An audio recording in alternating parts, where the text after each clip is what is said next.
यहाँनिर उस ज्वाइँ चाहिँ ससुरालीमा दुध दुनु जानु हुँदैछ। दुई आउनु ल एक बार मम आउनु गाई देखाउनु।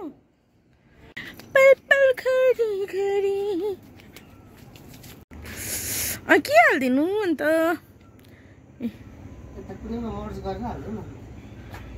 केमा व्हाइट सर्ट लु दुनु हेर्छु म कसरी दुनु हुँदो रहेछ। ज्वाइँले ऊ गाईलाई बाछा चिप्लाए।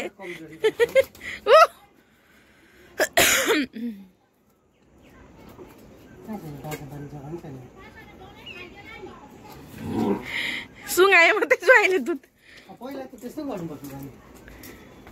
चाहिँ गाईको खोले पकाउने। भिलेज लाइफ चाहिँ यस्तै हुन्छ है गाइस बस्तीको। यो चाहिँ हाम्रो गाईको गोठ। यहाँ चाहिँ दाउराहरू।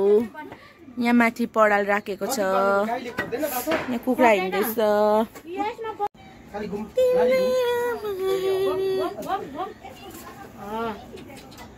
तलनिर देख्दै गरेको चाहिँ यो चाहिँ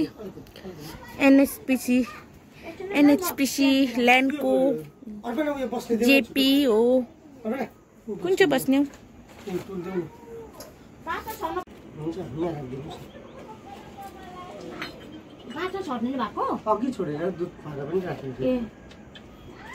भन्दा अगाडि चाहिँ यसरी गाईको चाहिँ थुन धुनुपर्छ अन्त मात्रै धुनुपर्छ होइन।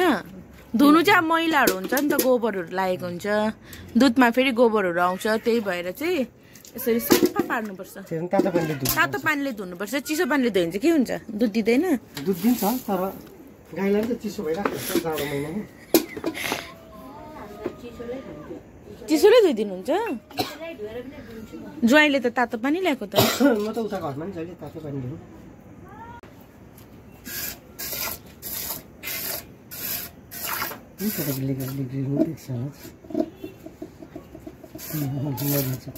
सेतोले नलिखाइ